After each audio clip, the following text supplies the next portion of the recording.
Hello everyone, আসসালামু আলাইকুম। সবাই কেমন আছেন? এস বন্যা চ্যানেলে সবাইকে স্বাগতম। আজকে আমি আমার বাবার বাসায় যাচ্ছি, ডিসেম্বরের ছুটি, তাই ভাবলাম একটু বাবার বাসার থেকে বেড়ায় আসি। আর চলে যাচ্ছি বাবার বাসায়। আর এখানে মধু সিটিটা একটু ভিডিও করে নিলাম, খুবই সুন্দর লাগছিল, তাই ভাবলাম একটু ভিডিও করে নেই। রাস্তার ভিউ দেখতে দেখতে চলে আসলাম বাবার বাসায়।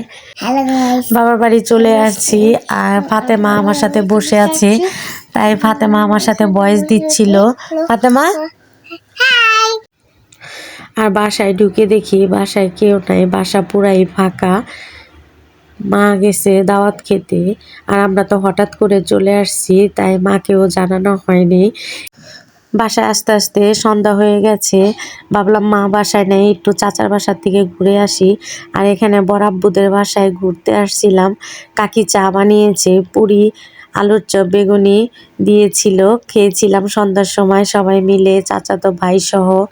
বড়াব্বুর সাথে দেখা করে চলে আসছি বাসায়। বাসায় এসে দেখি সেজু কাকি দুধকুলি পিঠা বানাবে। এখানে নারকেল আর চিনি জাল দিয়ে নিচ্ছে।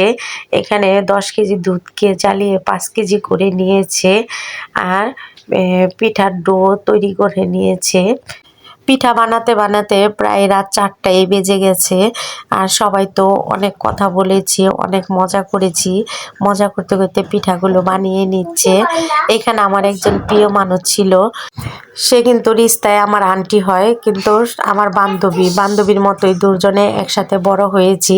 আর অনেক দিন পর তার সাথে দেখা হয়ে এত ভালো লেগেছে। আর সারা রাত অনেক গল্প করেছি আর পিঠাগুলো বানিয়েছি। আর এই যে এখানে পিঠাগুলো কিভাবে বানাতে হয়, রুটি বানিয়ে তারপরে ছোট ছোট করে গ্লাস দিয়ে কেটে এখন পিঠার শেপ দেওয়া হবে। যেইভাবে গোল গোল করে কেটে নিয়েছে, নারকেলের পুর দিয়ে ভিতরে এভাবে পিঠার শেপ দিতে হয়। এই তো এভাবে সবগুলো পিঠা বানিয়ে নেবে। আর এখানে সবগুলো পিঠা বানানো হয়ে গেছে। আর সবাই তো অনেক গল্প করছিলাম। আর এখন রাত 4টা বাজে, পিঠাগুলো বানানো শেষ হয়েছে।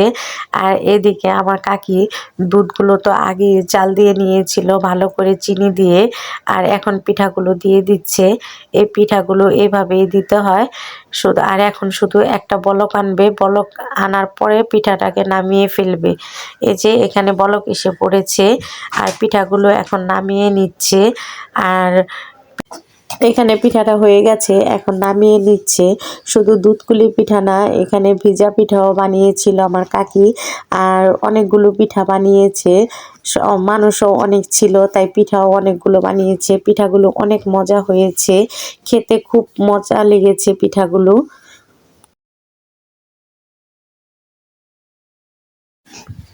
আর সেজু কাকা দুপুরবেলা দাওয়াত দিয়েছে, সারা রাত পিঠা বানিয়েছি।